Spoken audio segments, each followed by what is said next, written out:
But I want the world to see that I can't breathe. I can't breathe like the slaves in the Atlantic Ocean and drown. See, it's been going down, bigger than right now. Been a systematic war on my people that's black and brown. Got millions of brothers and sisters locked down. I need my brothers and sisters to come together and lock down.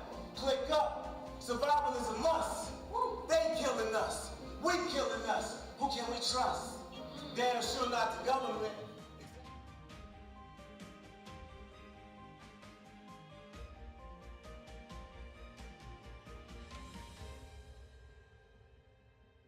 In 1984, he predicts the ascent of police brutality.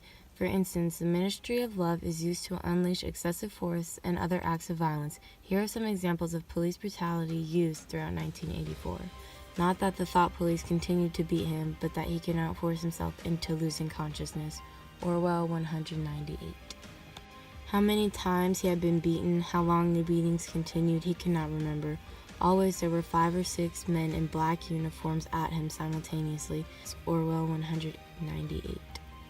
He was beaten till he could hardly stand, then flung like a sack of potatoes onto the stone floor of a cell, left to recuperate for a few hours, and then taken out and beaten again.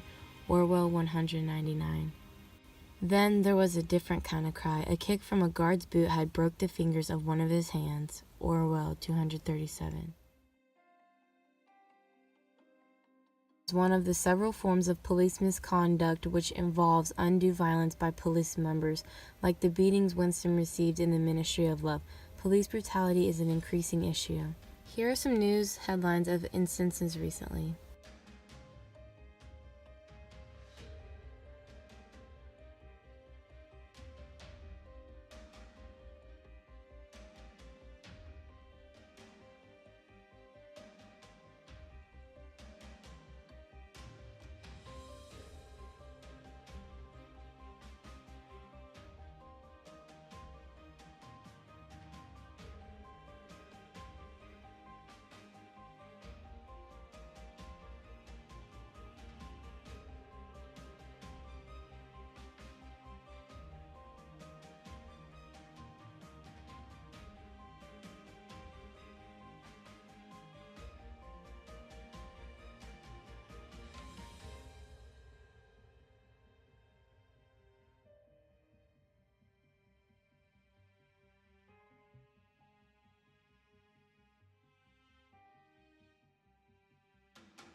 In addition, as you can see in this photo, throughout the whole year of 2017, there are only 14 days in which police did not kill someone, the second highest year of police fatal killings other than 2015.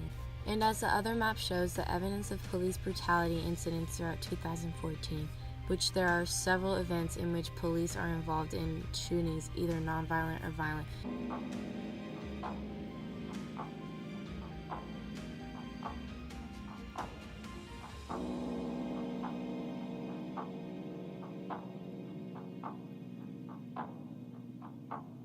According to Mapping Police, most of all cases of 2015's fatal shootings have not resulted in any officers being convicted of the crime.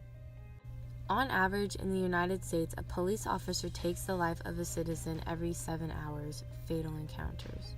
52% of police officers report that it is not unusual for law enforcement officials to turn a blind eye to the improper conduct of other officers. People who are African American are twice as likely to be killed by a police officer while being unarmed compared to a Caucasian individual. 1 in 4 people who are killed by law enforcement officials in the United States are unarmed. As you can see in this photo, this man soon died due to the strangulation. In 17% of the 100 largest cities in the United States, police officers killed African American men at a higher rate than the U.S. murder rate of 2014. As long as he is black and a member of the Negro community, the white public thinks that the white policeman is justified in going in there and trampling on that man's civil rights and on that man's human rights. For every 1,000 people killed by police, only 1 officer is convicted of a crime. Most people are not convicted of any murder or prosecuted because juries are unable to establish a verdict.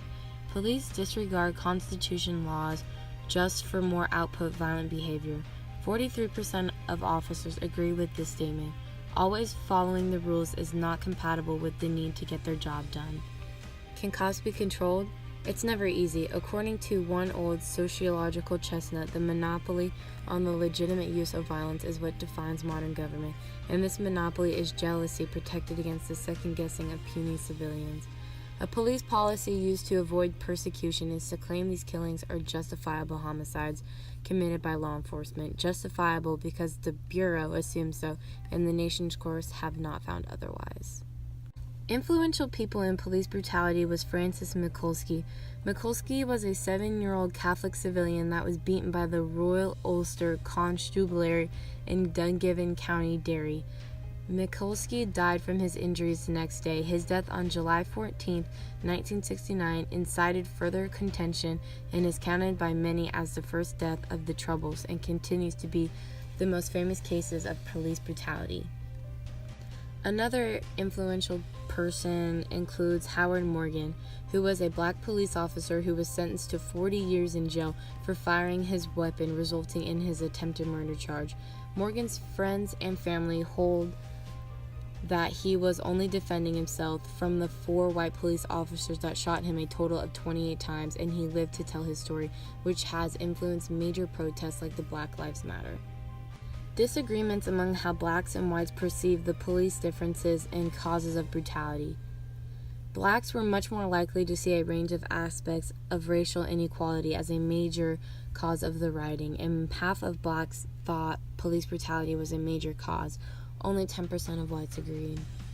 Major protests have aroused as a result of police brutality controversies, shining a light on what is perceived to be a systematic emphasis on excessive use of force by police, mainly on racial and ethnic minorities.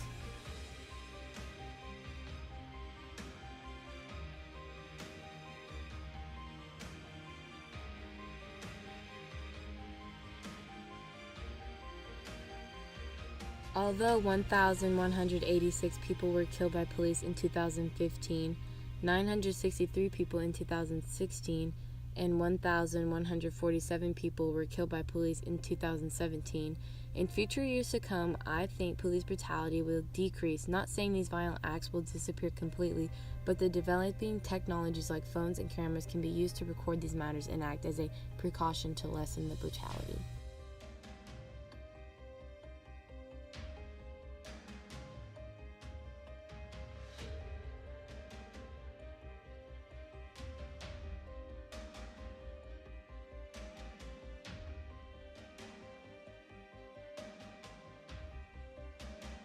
The decrease in misconduct by police could benefit a lot of people, also requesting that police departments conduct more training, and insecure American police must be regularly tested for racial bias could be a start to a decline in brutality, as well as taking women from 12% to 50% of police, for they are more professional, less brutal, and just as effective. All these solutions are a step toward less misconduct and violence by police. Orlando, when they get done with us, they're coming from you, for you, and all your interracial children. Y'all are next.